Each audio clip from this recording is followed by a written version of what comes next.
Okay, so I think we'll get starting. So we'll be on time.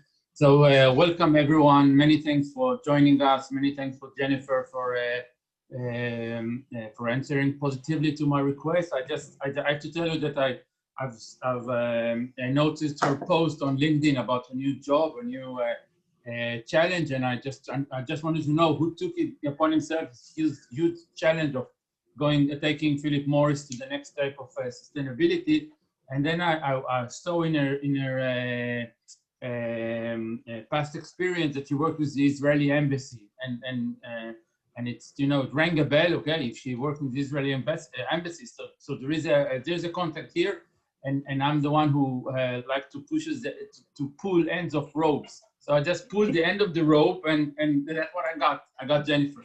So it's amazing this kind of dynamics in the social networks. Thank you very much Jennifer, for joining us. We have colleagues from Israel, from around the world, and I think we're going to have a very exciting and important discussion. So I would like to start with a little bit of introducing myself and introducing CSR Institute, and then I will hand the stage to Jennifer, and we'll get this presentation on road. So, okay, so the Corporate Social Institute, it operates in a college in Israel called the College of Law and Business. It's a private college. Our main degrees are bachelor's and master's in business administration. We have a faculty of law, the biggest one, and now we have other faculties of managing healthcare services and the faculty of psychology. So it's a private college growing in recent years, and the CSR Institute was established around 10 years ago by two members of the faculty, and I took charge of this institution about 4 years ago. And since then, I've been doing quite a lot of work and activities in promoting CSR, and talk about that in a moment. I've just graduated my doctoral project, my PhD, got my degree, not in a fancy ceremony with the capes and everything. So I missed having this kind of strange hat on my head, but I do have the certification here hang on the wall. And my doctoral project was in the Department of Gerontology in the University of Haifa. Gerontology is the science of aging, the social aspects of aging. I'm not a geriatric doctor, although my kids were quite sure that once I get my PhD, I can go and get them some drugs from the pharmacy. So I know I cannot do that. And the topic of my work was the social responsibility of companies and aging society, building the framework of corporate gerontology, and out of that, looking about what are the social responsibilities of corporation in current CSR methodologies, and also in CSR reporting, and how aging is presented in CSR reporting. Very interesting finding. If someone wants some more information about that, I'd be happy to share. And there's also a presentation online that I can share it. The purpose of the institution is building capacity in Israel in promoting CSR and sustainability in the business sector. We're doing that in various activities and various efforts. On the left-hand side of the presentation, we have CSR Consulting, which is a consulting branch of the institution. We work with corporations, with public organizations, with municipalities, with NGOs, in benchmark reports, in writing blue papers, in different topics, different area. We were part of a national team that wrote a strategic plan for how to tackle littering in Israel, something which is very relevant for our conversation. The second very important activity of the institution is CSR reporting auditing, or assurance services, sustainability reports auditing. It's a very important, although a bit neglected line of activities. A lot of companies direct a lot of their efforts in writing sustainability reports, and we don't have enough auditing, which means a third party coming in and making sure that everything is proper and aligned with methodologies. And I have a very short clip about that. I will show you that in a second. One of our last initiatives is called Net Zero Israel. Probably you know that a lot of companies these days are writing down their climate pledge. Climate pledge is how do they are planning in getting to carbon neutrality. It's kind of an outcome of the Paris Climate Accord, which now are being revived by the new president of the US. So everyone is really expecting to see what's going to happen about that. And we already have quite a lot of cooperation. We have the letter of CEOs that are pledging themselves to carbon neutrality, or what we call net zero by 2050. And we have countries that are pledging for net zero. So we've just established a network called Net Zero Israel, which is a network of net zero committed cooperation in Israel, and we're just getting that started. Hold on.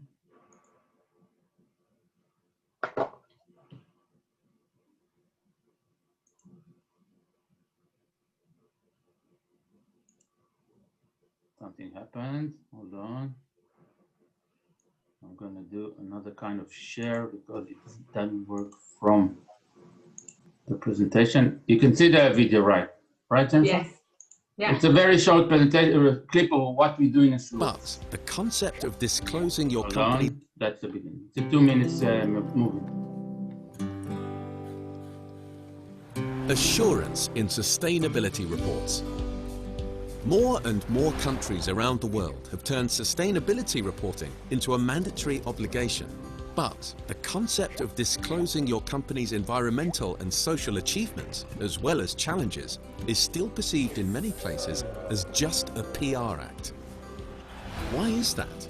How can we change it? Sustainability reports are robust documents loaded with figures, graphs, and explanations, and your stakeholders can't truly be sure that these are accurate, align with previous reports, and answer their material expectations and worries. There is a real need for a guarantee that the report makes sense, the numbers are checked, and that last year's promises have been dealt with. This is where assurance, and we at CSRI Consulting, comes in. Assurance originates in financial accounting. It is conducted by an external auditor whose role is to check the numbers before the report is disseminated onwards to the financial regulators and shareholders. And this is exactly what we do in sustainability reports. We see the assurance process as a means to improve the final report by providing professional feedback. We check the clarity of the report and its adherence to the chosen reporting guidelines, whether they are the GRI's Sustainability Reporting Standards, the Global Compact 10 Principles, or the SDGs. We also check that the material sustainability issues are properly addressed. Assurance is integral to the reporting process and aims to be quickly and accurately implemented. By conducting an external audit of your report and including an assurance statement, we help you gain trust with your stakeholders and improve the credibility of the publication. Want to hear more about our assurance services? Please contact our CSRI's founder and CEO, Mr. Liad Orta, who is waiting for your mail. Okay, that's a short one. Let's go back to the presentation. Okay, just two more examples of things we do at the CSR institution. One of the big projects we took upon ourselves to do about 3 years ago. I was a guest in the UN headquarters in New York of an organization called PRME. It's Principle for Responsible Management Education. And then I understood that if you do not speak the language of the SDGs, you basically don't speak the language of sustainability these days. And no one in Israel knew what the SDGs are. So we just took upon ourselves to translate them to Hebrew. And you can see on the left-hand side the SDGs in English, and the right-hand side the SDGs translated to English. We've built up an internet site called SDG Compass Israel, and everything is available there in English. The 17 goals, 169 targets, and 232 performance indicators. So you get them all there, and also case studies and how business sector can contribute to achieving the SDGs. And lastly, one of our main activities in the CSR institution is courses, is non-academic courses and training for practitioners, for CSR managers, for consultants, whoever want to get his way in CSR and sustainability and don't want to go back to university and just want a course to do that. So we have a course. We're just now in the 16th round or 16th class of this course, and in about a month we'll start the 17th one. And shortly we're going to also offer that in English to global audiences. Now these days with Zoom, everything is much more easier. So quite a lot of activities, quite a lot of frontiers, and this webinar that we are hosting right now is part of our overall goal in just promoting discussion and best practices of sustainability in CSR, and undoubtedly what we're going to see is a best practice on itself. Just a few things before we get started. So everyone is on mute status, and if you want to unmute yourself, you have just need to do that. So maybe later on we'll open that for discussion.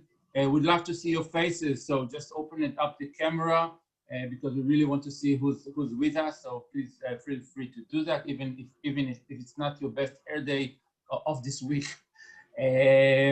We will have time for question and answer at the end of the meeting. It's around 20 minutes, more or less. Please register the question in the chat box. We're going to relate to questions that are going to be on the chat box. You can write and questions in Hebrew, okay? If you don't feel comfortable writing questions in English, feel free to write them in Hebrew, and I will translate them to English. And as this discussion raised quite a lot of attention in Israeli social media, we decided to continue to prolong a little bit the webinar, and after we'll do our farewell from Jennifer and let her go back to her business. We're going to stay and continue the discussion in Hebrew. It could be specifically or more generally, each one to whatever he wants to bring forth in the discussion. And we're going to have a representative, he's very representative of Philip Morris. He's going to stay with us and also going to tell us a little bit about what they're going to do in Israel in different frontier. I do ask you to respect the speakers and the colleagues and our colleagues in this meeting. I think it's very important. We'll have an organized discussion, and I'm going to do my best to facilitate that in the best manner that I can. So I think I'm done with my side. So I think we're all ready to get started. I'm going to just share Jennifer's presentation. Just Jennifer, you let me know when you wanna skip the slides, and I'll do that for you. And the stage is and oh, I forgot the most important thing. I need to introduce you. Yeah. Well, no, I've been memorizing. Well, Jennifer is international and human rights lawyer and the chief sustainability officer for Philip Morris International. Mrs. Motles joined the company in 2015 and helped craft Philip Morris's sustainability strategy. Prior to joining Philip Morris, Jennifer worked for the government in Israel, representing the country as its human rights and humanitarian affairs officer at the United Nations and other international organizations. She holds a JD degree from Universidad de Chile, Escuela de Derecho, and LM degree from University of California, Berkeley School of Law, as well as specialized diplomas in human rights, behavioral economics, sustainability, sustainable finance, and political affairs from IHEID, Harvard Business School, and the Harvard School of Public Health and Stanford University. I think, Jennifer, the stage is all yours. Phil. Thank you so much. Yeah, thank you, Lian. And indeed, I just wanted to say thank you so much for facilitating this meeting and for inviting me. I had to laugh when you said that you saw the announcement and then you were like, who's the crazy person that can take this role? Just to find out that we actually had a connection, and indeed that my previous job before I joined PMI was indeed representing the state of Israel at the UN on all human rights and humanitarian affairs issues, which is probably the biggest honor of my life. And because of that, it's actually really special for me to be speaking with you today. because in this role, in my new role that I just got appointed, this is my first speaking opportunity, and I'm so happy that it's with an Israeli audience that in a way brings me back to where I started. So before I begin and walk you through the slides that we have prepared, perhaps what I would like to say is that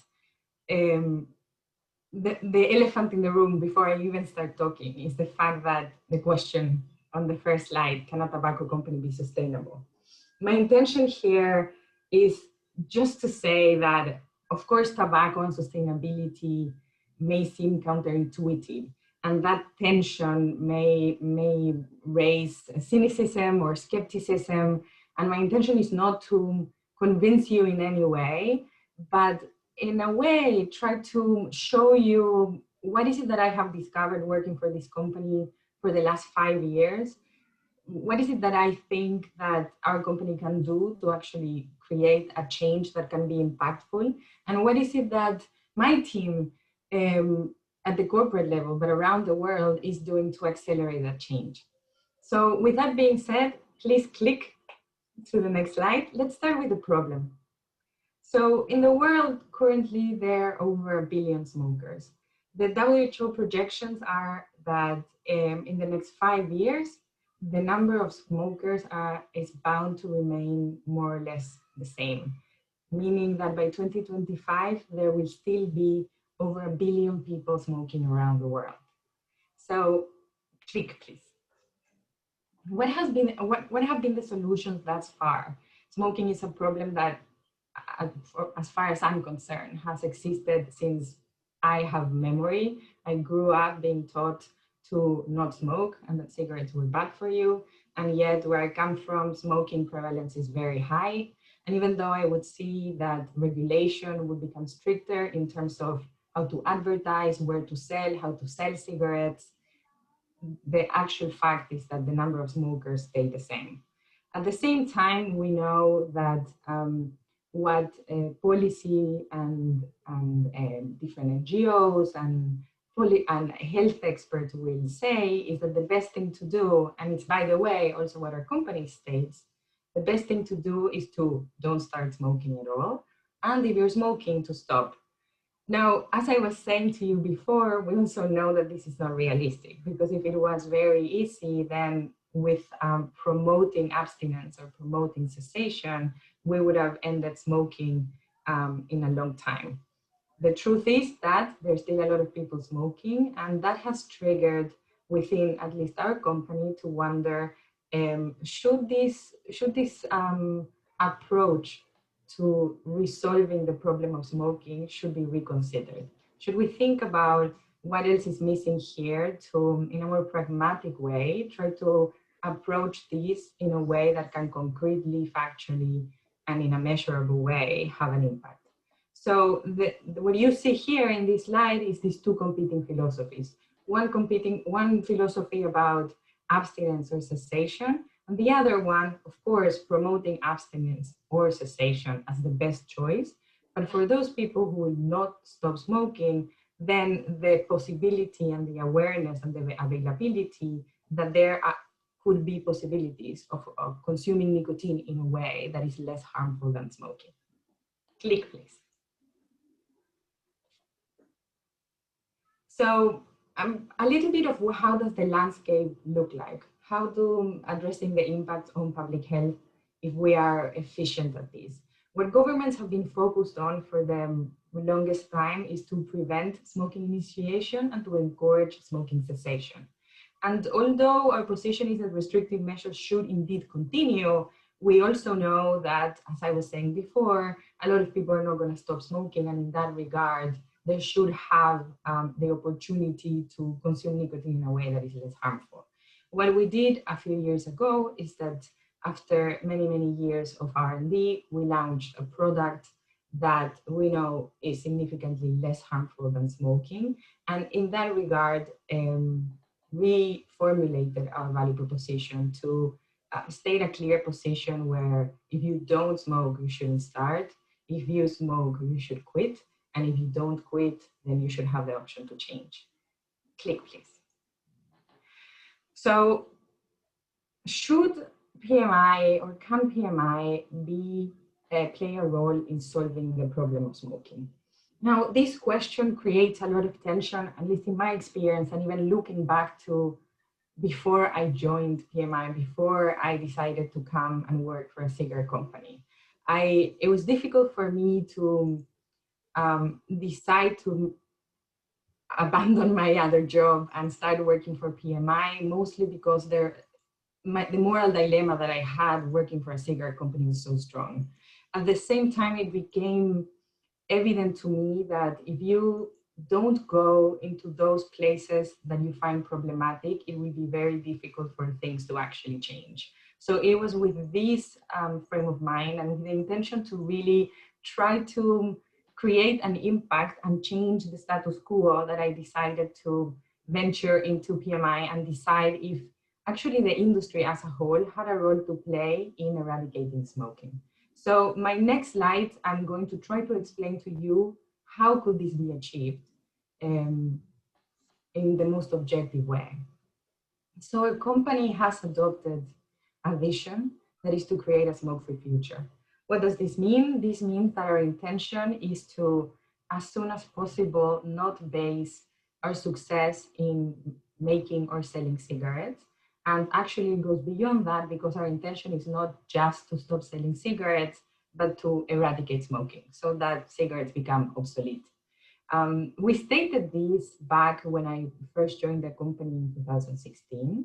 And since then, of course, different stakeholders have been skeptical or questioned our intentions. And so what we have done through the years is try to, through engagements like the opportunity that we're having right now, try to flesh out different ways to explain in the most candid way what is it that we want to do, and also in the most actionable and measurable manner show the world how is it that we're going to achieve it. So earlier this year, our board of directors, which is the highest authority of our company, issued a statement of purpose. And this statement of purpose, what it does basically is to reaffirm what is the purpose of our company. It also provides a time frame in terms of when is it going to happen? When is it that you foresee that you're no longer going to sell cigarettes? And in addition to that, it articulates our company's unique value proposition because we are actually the only cigarette company that is working towards not selling cigarettes anymore. And then last but not least, the other part of our statement of purpose that is quite unique and to something that Liad was referring to in the webinars that you've organized before, especially with PRI, is the recognition of other stakeholders beyond just shareholder. Is the acknowledgement that for us to achieve our purpose, we cannot do it by ourselves. And therefore our company is, yes, in service of our shareholders with our fiduciary duty. But in addition to that, we're also aware and cognizant that there are other key stakeholders that play a massive role in allowing us to achieve our purpose. And so our board recognizes them in our statement of purpose. Click, please. So what does it mean to transform a company? What does it mean to become smoke-free?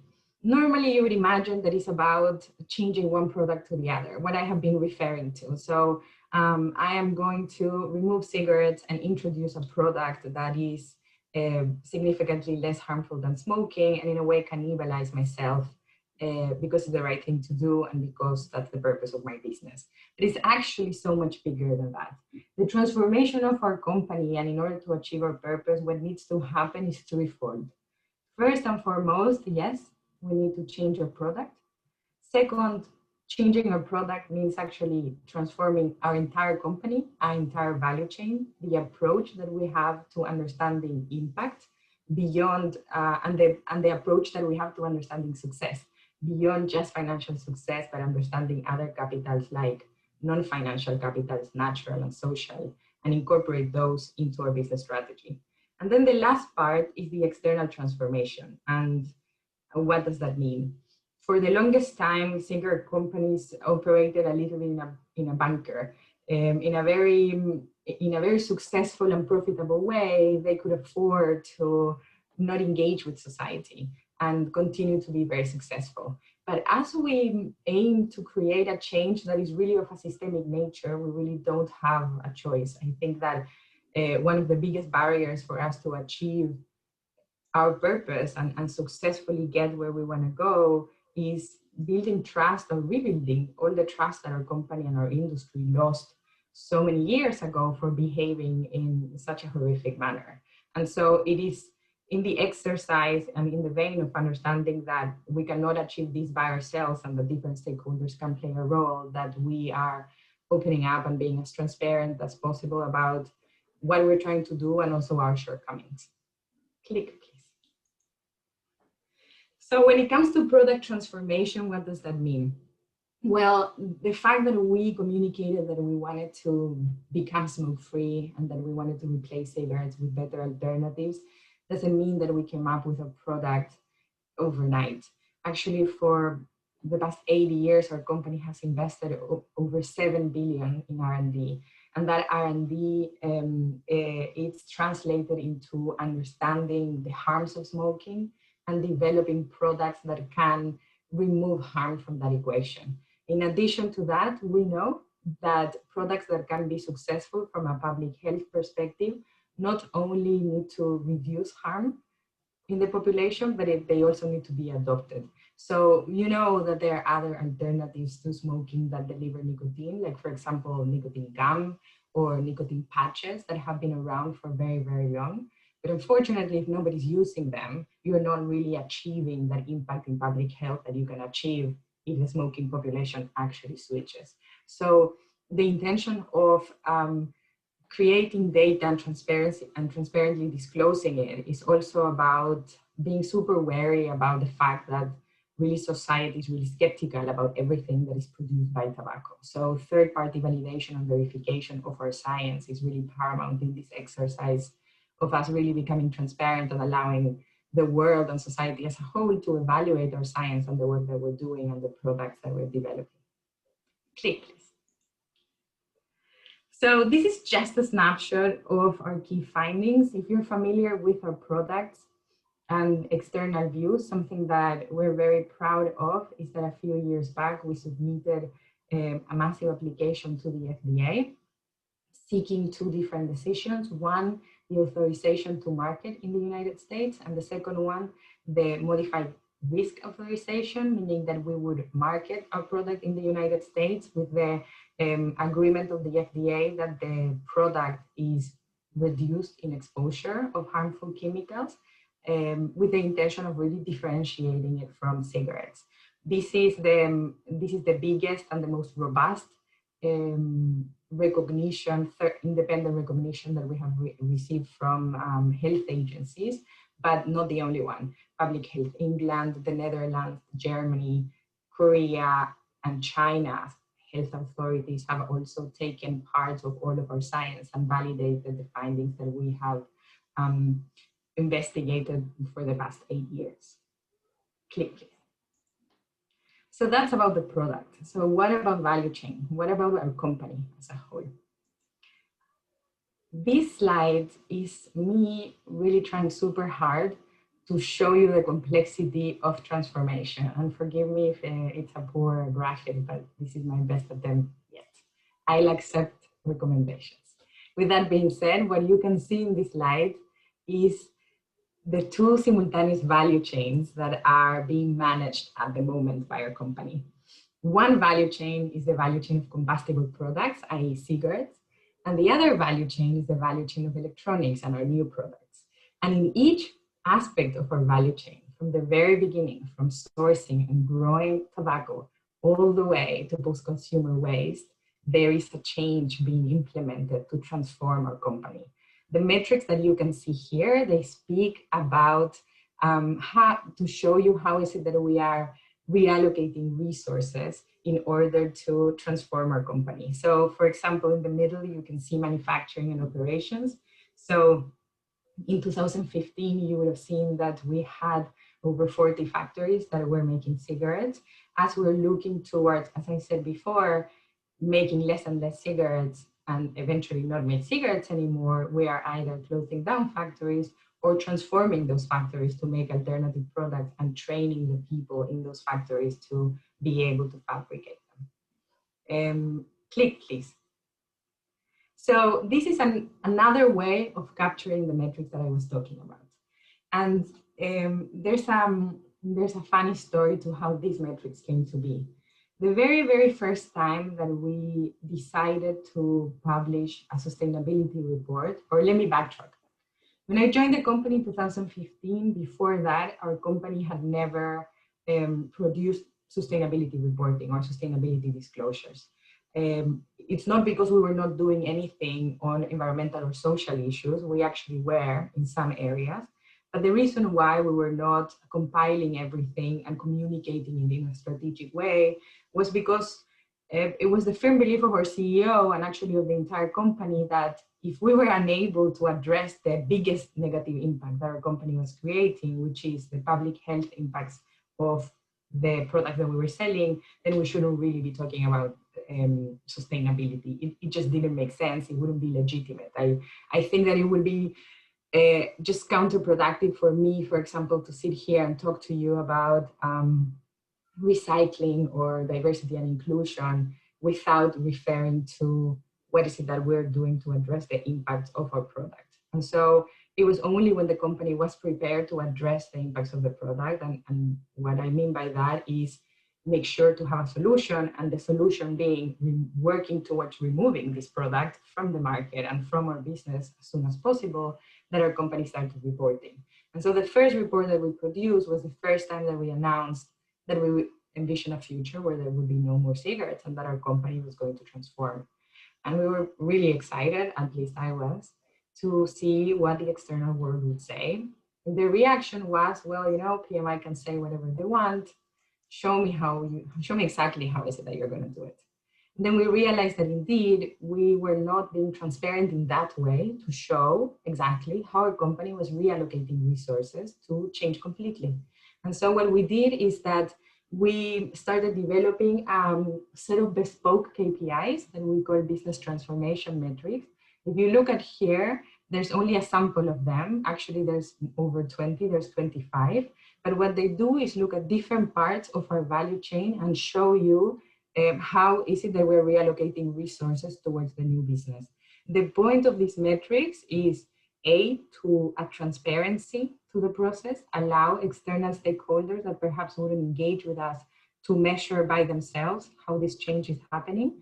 And then the other thing is that benchmarked against each other, you can see the progress, the pace, and the scale of the change. If you look at the metrics that are here, you can see that in 2015, 70% of our R&D expenditure was allocated towards our new business. By 2019, it was almost 100%. The way that our market is growing and the way that our cigarette business is shrinking is a clear indication that we are accelerating the pace at which smoking prevalence is declining. Click, please. Which leads me to the third part of my presentation, the external transformation and working with society. And what does that mean? Click, please. So why is it so important to work with society and work with external stakeholders? As I was saying before, even if it doesn't seem that way, because it's not like a mega issue like climate change or inequality or social injustice, actually smoking is a systemic problem. As I said at the beginning of my presentation, over 1 billion people smoke. If you really want to remove cigarettes from the entire population, different parts of society need to work together, including the tobacco industry. And so we have identified different supply and demand measures that can come in place in order to really accelerate the pace at which this becomes a reality.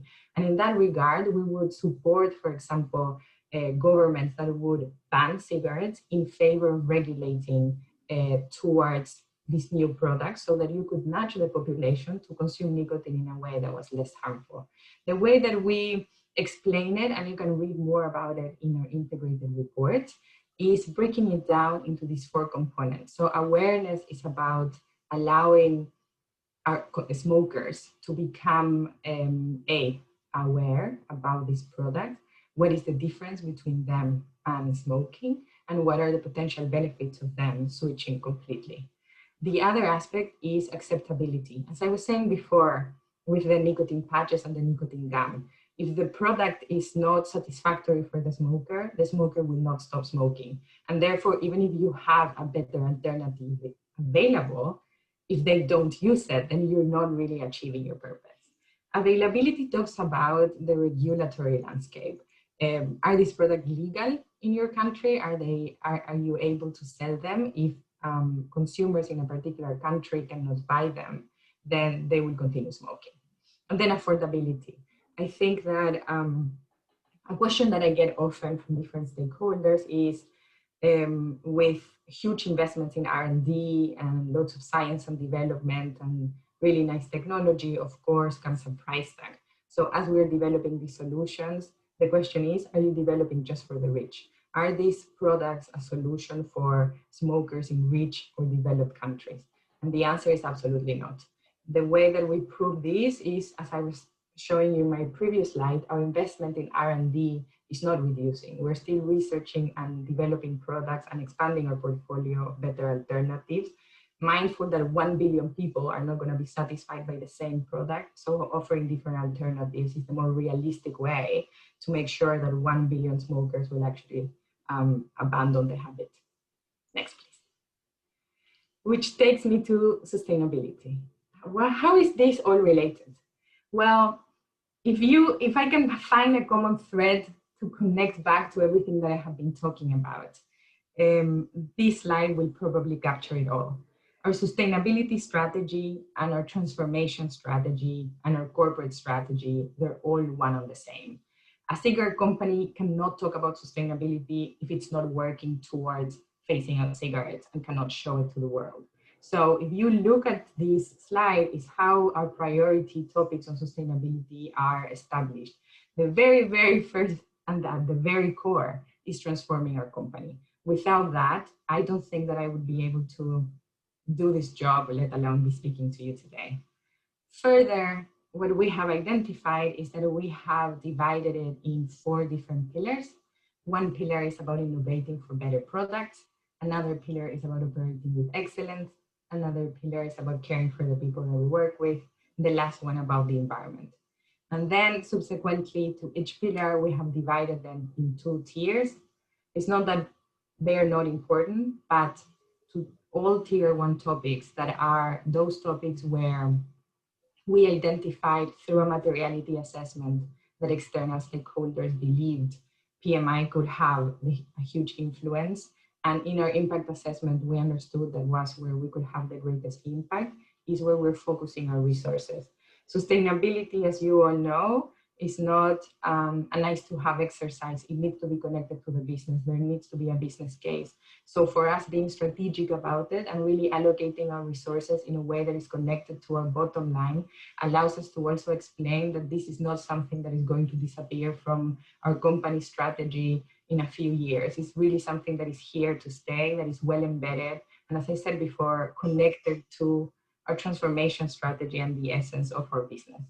And then what you can see here, just connecting to Liad, what you were talking about before, the SDGs, of course, we have mapped our sustainability strategy, our corporate strategy to the SDGs and identified those primary SDGs to which PMI can contribute and those secondary SDGs.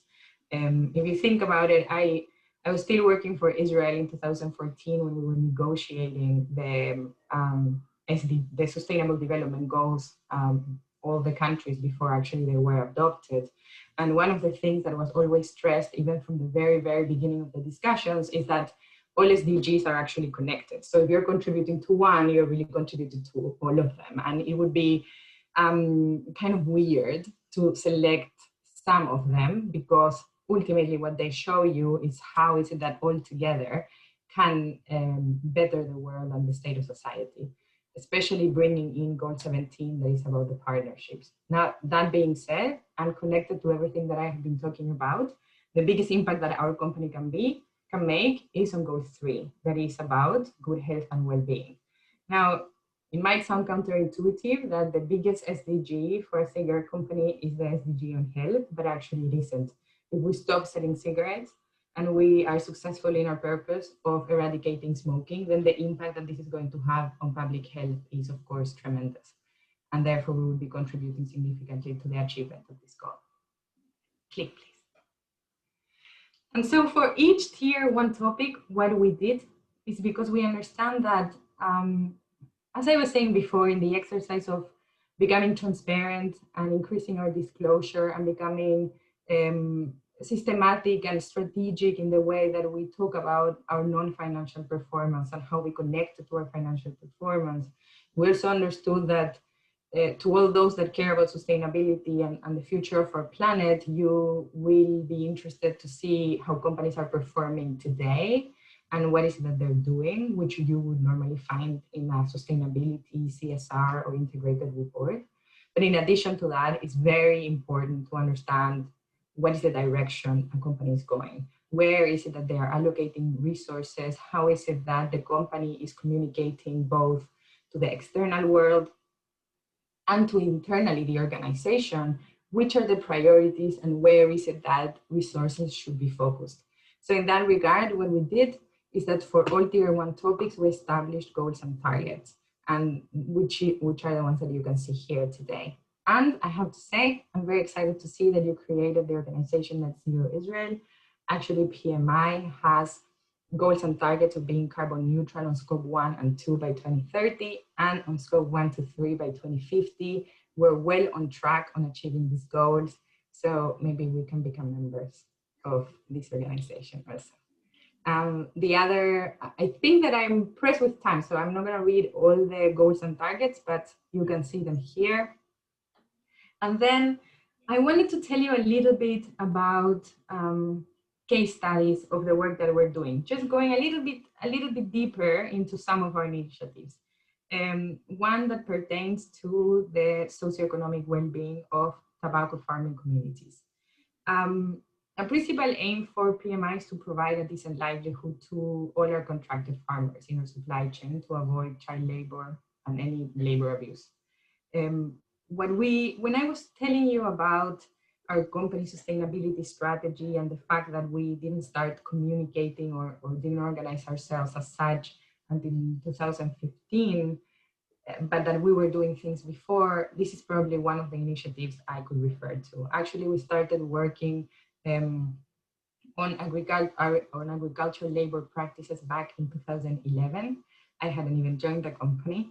And it was triggered by the information that an NGO, Human Rights Watch, gave us about child laborers in the field, and the realization of our company that there was a duty to actually take care of this issue to the root cause and make sure that we would mitigate it and remove it completely in order to prevent child labor from existing in our supply chain. What you can see here is fast forward 9 years where we're today.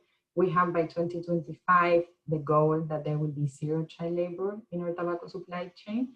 And the other goal that we have is that 100% of our contracted farmers supplying tobacco to PMI are making a living income.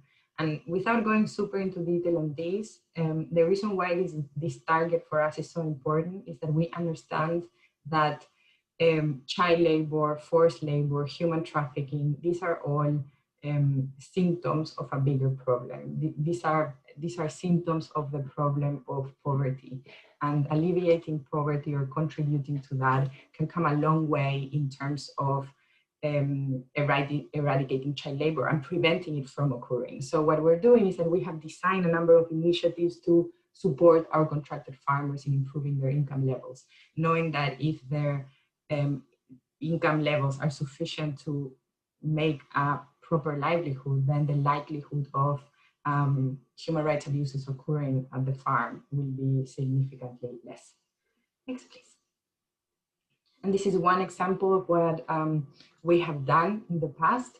It's a very beautiful case study, and it talks about what is it that we're doing in Malawi and how is it that we're working with our farmers to, again, make sure that the living income program is improving their livelihoods. So What you can see here is that just a snapshot of what is it that we're doing, how is it that we're working with partners and external stakeholders on the ground, and how we're helping the farmers that we're working with to diversify crops, grow alternative crops, and mindful of systemic issues like climate change and water scarcity, making sure that the crops that they're growing and the access to water also is facilitated. And in addition to that, facilitating different improvements like mechanization in the preparation services, or even acquiring different skills, like for example, beekeeping and producing honey. Next, please. And then when it comes to child labor, a little bit of what is it that we do to address it in reality. I think that it's nice for me or for anybody to talk about child labor and eradicating child labor and not having it anymore, but it can raise the eyebrows of, well, how does this really work?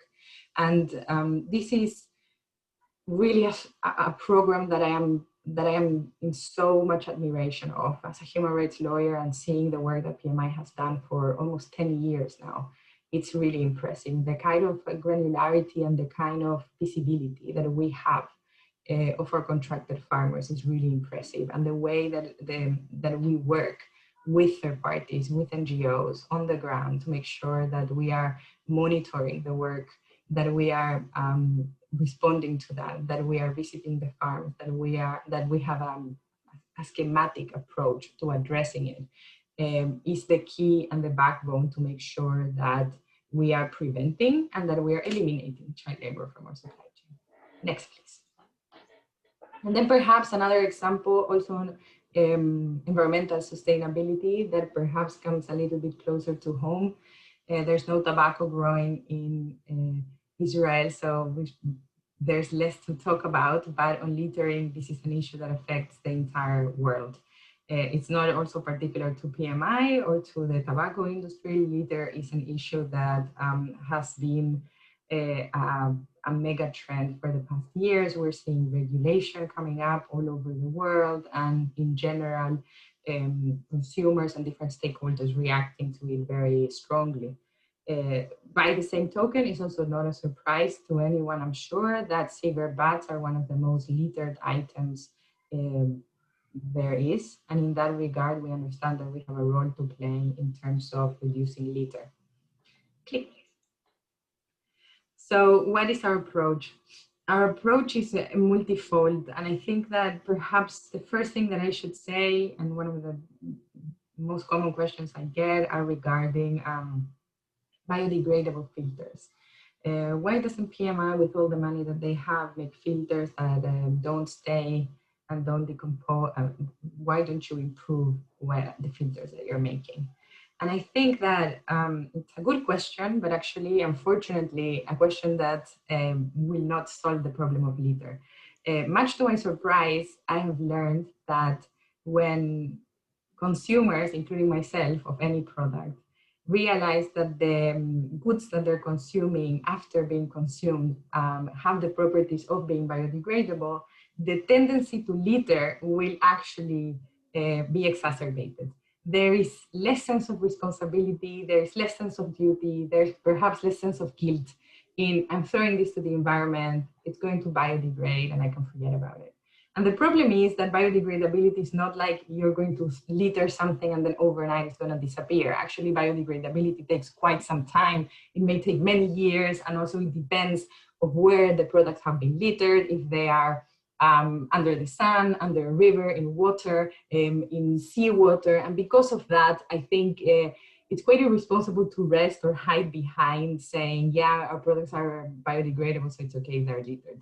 I think that the responsible thing to do, which is a little bit harder, but certainly going to the root cause of the issue, is taking the step of engaging at the local level in different countries, understanding local contingencies, raising awareness of the impact of littering, taking responsibility by ourselves and doing cleanup initiatives, and then also working and educating consumers so that they can litter less or not litter at all. And I know that in Israel, actually, our market has been doing an amazing work in this topic, and it makes me very proud to see, even hear pictures of what has been going on. Click. And then last but not least, I believe this is my last slide, and we added last minute because it seemed pertinent with everything that we all have been going through with the pandemic. What is it that PMI has been doing? I would divide it into three aspects. So first and foremost, our commitment to our employees. I think this is related to the very, very first slide that I showed you about purpose. A lot of companies have been talking about purpose and the role of companies being beyond serving their shareholders, and then forgetting that quickly when the company is not performing at its maximum. What we did earlier this year is knowing that the pandemic was going to create a huge level of anxiety on all of us because it was bringing a lot of changes. Our CEO decided immediately to issue a communication that no one would be furloughed for as long as the pandemic would last, so that people would have confidence and peace of mind that their jobs would be secured. In addition to that, to protect our workforce for all those that could, as we were talking at the very beginning of the day, we have been working from home where possible. And I think that that has made a huge difference in bringing a little bit of nurture into this degree of anxiety that has been affecting all of us.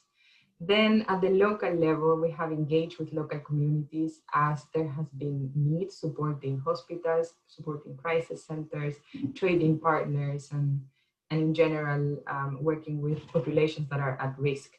I think that, again, because of the reputation of our company and because many times this can be perceived, unfortunately, in the wrong way, we haven't been super vocal about it. But personally, something that really fills me with pride, because these are initiatives that have been born from our local people in the markets, in countries, just connecting on a human level and wanting to help. And seeing that that is a pattern that replicates throughout shows that the culture of our company is also one that is changing and that is connected to the rest of the world and the impact that we can have. And then last, repurposing our value chain. And I think this is really interesting because it's a good signal of the kind of skills and talent our company is attracting. One of the things that we did was to help with our R&D centers to help health institutions that were saturated with the testing of COVID and help them process the test in our labs. And I can't help but smile, because if you think about a cigarette company, any cigarette company, they would never have the infrastructure or the talent or the expertise to do such thing.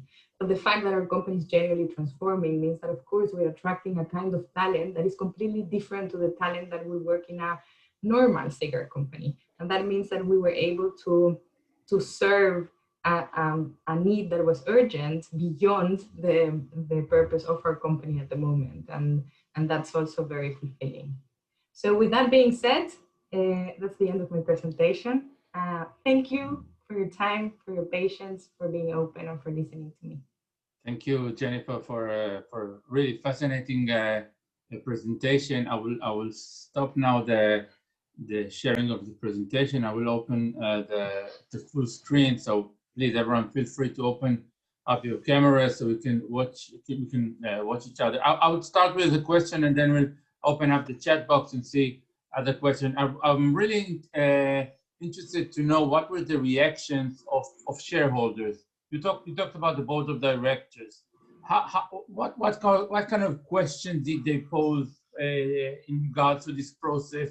Were they like proactive or just clapping your hands? What kind of dynamic built with shareholders? Because this model the transformation model that you're presenting, it's quite a revolutionary one, and as such, it's quite a risky one.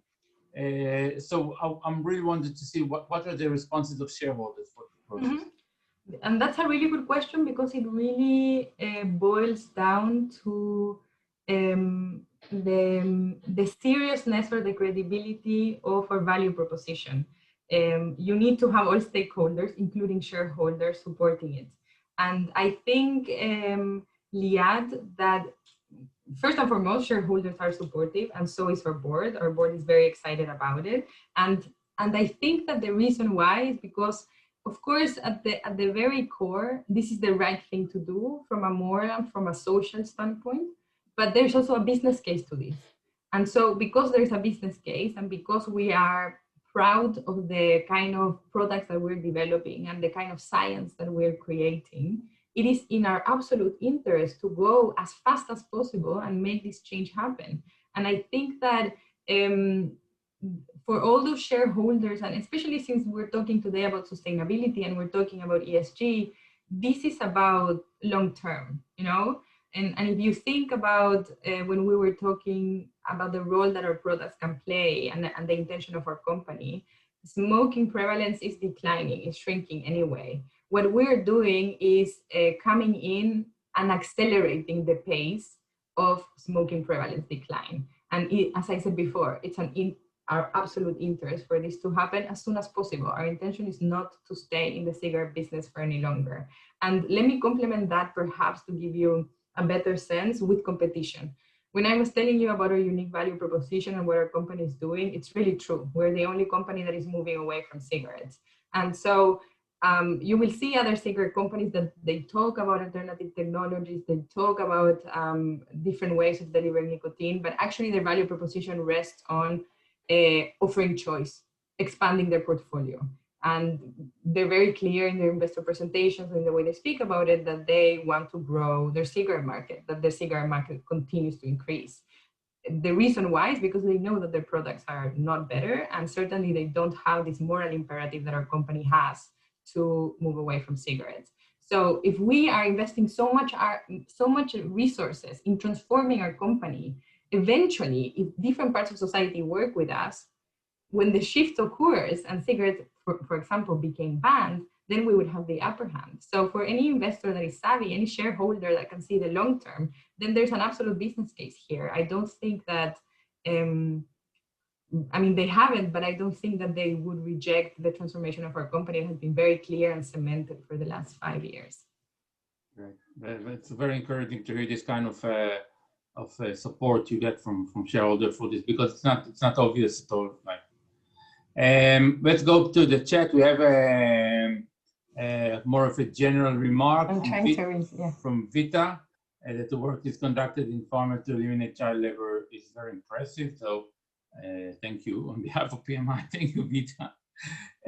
Wes has a question, Altria, and maybe you want to answer that because I don't know what to. Sure. Yeah. Yes. So let me read. So Altria and PMI jointly launched IQOS in the United States. Will PMI work with Altria on sustainability as well?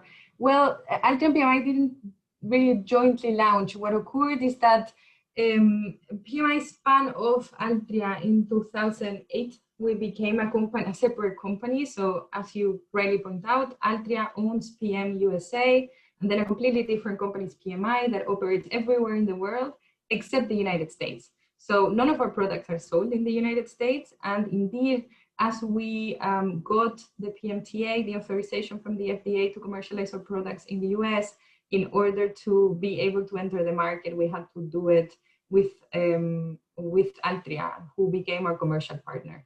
But that's really the only relationship we have. We have no ability to influence Altria's sustainability strategy, and if I may, the sustainability strategy being focused on phasing out cigarettes. Okay.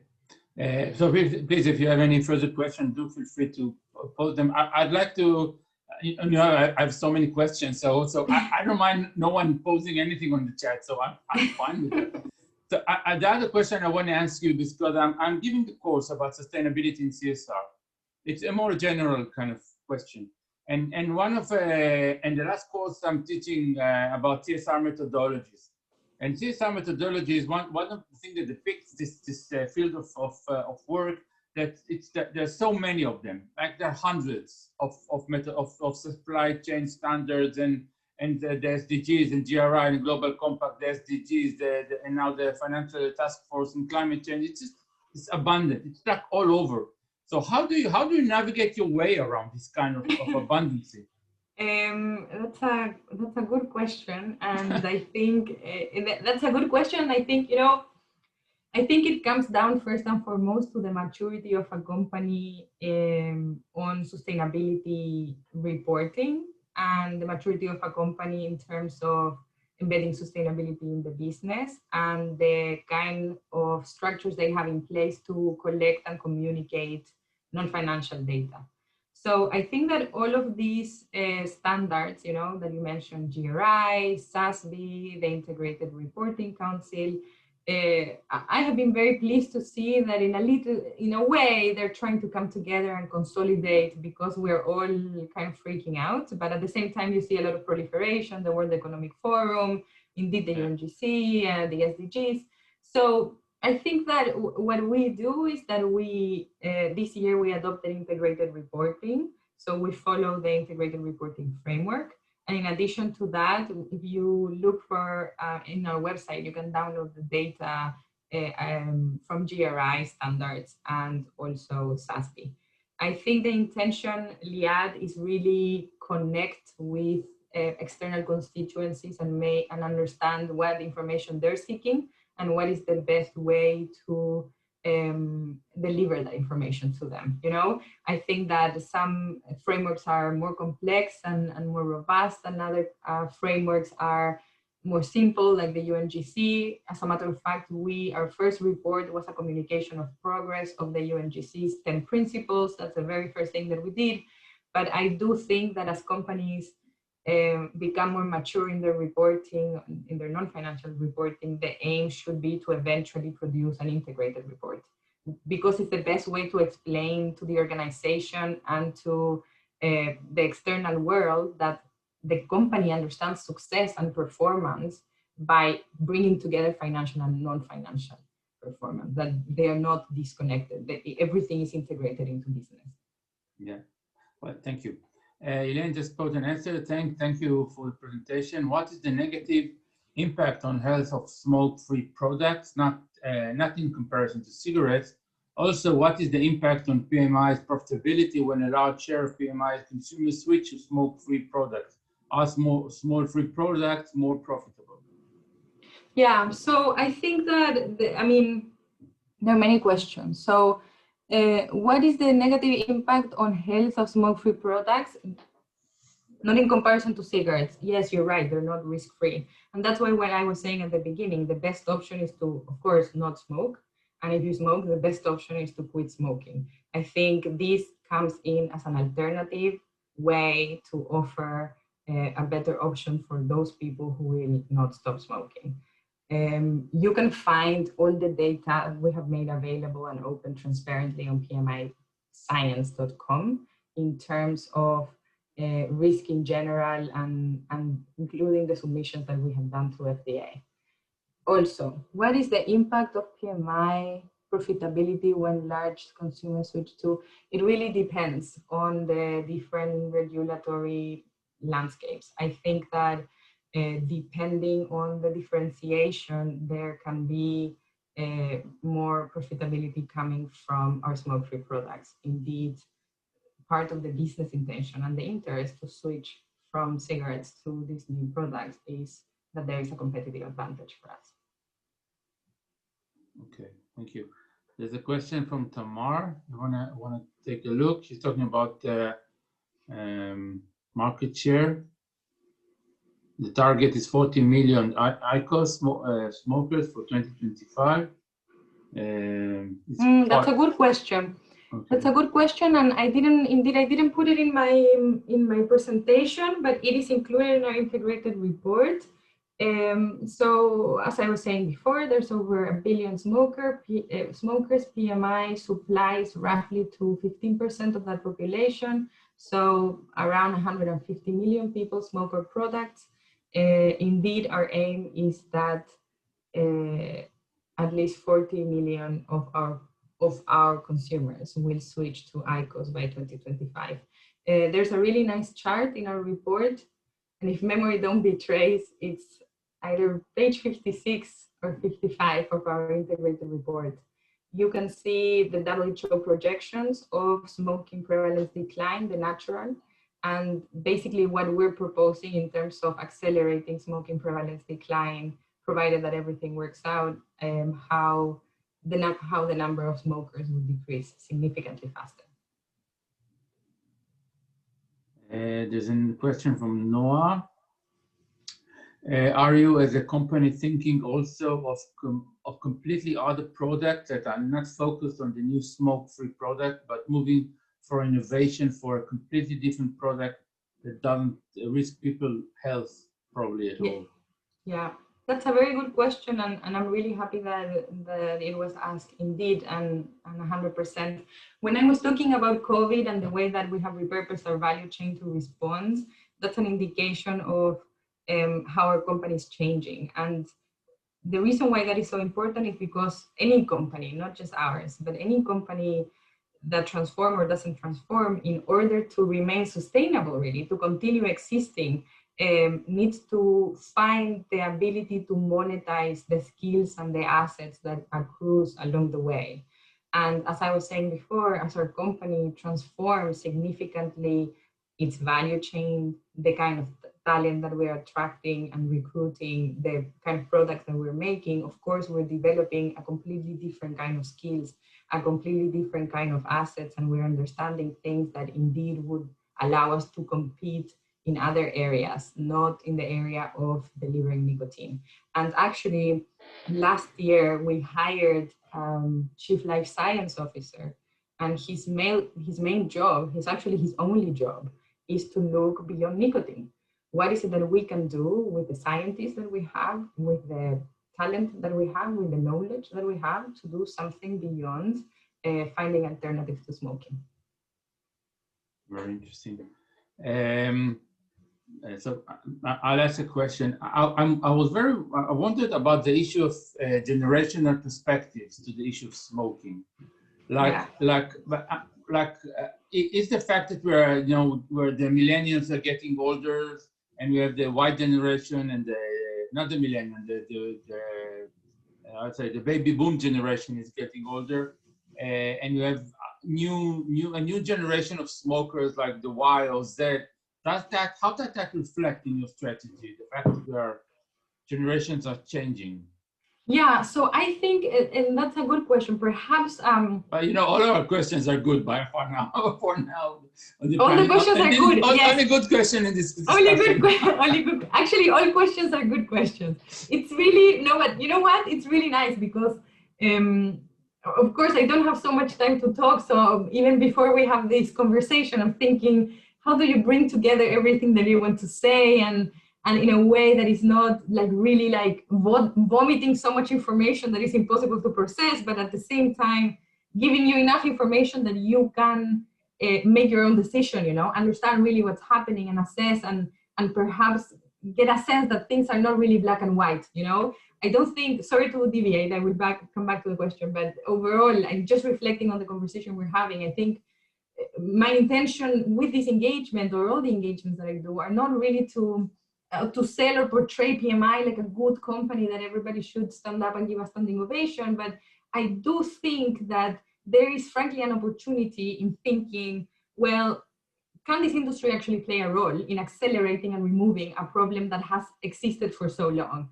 That is certainly what drives me to work for this company. I am so aware of the kind of progress that we're making and the impact that this can have on society. And I think, well, if all people that want to create change go and work for those companies that are really bad, then imagine the kind of change that we can create in the world. To your point about demographics, I think that indeed, I think that the short answer to your question is yes. It's so complex because there are many elements about demographics. Perhaps one element that is very pressing is making sure that as we're developing new technologies and new alternatives to smoking, that the intention is to maximize the benefits that these products can bring on smokers and on general in society, on public health, while minimizing unintended consequences. What do I mean by minimizing unintended consequences? Reaching unintended audiences. For example, preventing youth from accessing this product, or making sure that non-smokers don't access these products, or making sure that people that have stopped smoking don't acquire these products. And so, okay, I understand that this is a different kind of demographics, but at the same time, it's extremely important for us because, as I said before, you don't, as a company, any company, you don't want to invest to develop solutions if those solutions are actually going to also create new problems. And that's why we're being so careful in the way that we are marketing these products to make sure that they really reach the right kind of audience and the right kind of population. Okay, we'll take the last question from Elaine, and then we'll say you goodbye, and we'll move to our own keyboard discussion. Elaine just asked, how is PMI responding to all the negative impacts and issues relating to products like Joule, which have created serious health issues, especially among young people? And yeah. PMI's new product similar and present the same risks. Are you prepared for many lawsuits and class actions? Okay. I think that, so PMI doesn't, sorry, let me read again. So PMI responding to all the negative impacts and issues related to products like Joule, which have created serious. How is PMI? Okay. So indeed, this is a little bit, Elaine, what I was saying before. I don't know if you were writing the question when I was talking or if you wrote it afterwards. It's indeed about youth access prevention. I think that, unfortunately, in the United States, the market of e-cigarettes was not properly regulated, and sadly, Juul, a company that is not owned by PMI, abused the liberties of how the products were marketed, how the products were sold, and reached a portion of the population that was certainly unintended. Yes, we are taking those precautions, and indeed that's one of the issues that is addressed in our FDA application. I'm not a scientist, so I'm not going to go into detail because I wouldn't do justice to the work that we have done, but you can certainly read about it. And I do think that, as I was saying before, youth access prevention is something that is really important to us, and we have policies in place. And if you read our integrated report, and I'm sorry that I didn't have time to go into that detail in that regard, but you can see that we also have goals and targets related to responsible commercialization, that at least 90% of them, or actually the markets that represent 90% of our shipment volumes by 2025, have implemented youth access prevention programs in the ground. And in addition to that, we're working with technology to introduce electronic verification in all our electronic cigarette devices to make sure that they are not acquired by the wrong audiences. I'm mindful of time, so I can't over elaborate on that, but if you go to our integrated report, you can read more about it. And if you go to PMI Science, you will find also more information about the data you were asking me about. So I think, Jennifer, I want to thank you for a really exciting, fascinating presentation with so many insights and ideas. I will fare you goodbye at this moment. I wish you lots of good luck in your new position, new role. You know, I hope that our ways will cross again in the future, online or offline, whatever it works. I do welcome the Israeli participants to stay online. אני מזמין את החבר'ה פה להישאר. נפתח את המיקרופון, נמשיך את השיחה. Jennifer, if you want to practice your Hebrew, you can join. You can stay. I wish. Yeah, I can pretend, you know, but I will understand probably like 5%, and then my mom will be really upset with me. So okay. I will never tell her. Many thanks. Thank you so much for your time. Again, to everyone who asked questions, I really appreciate it. If you have more questions, if you want to continue this conversation, we have amazing colleagues on the ground in Israel, and I really look forward to continue engaging. Bye, Lian. It's so nice to meet Jennifer. you. Take care.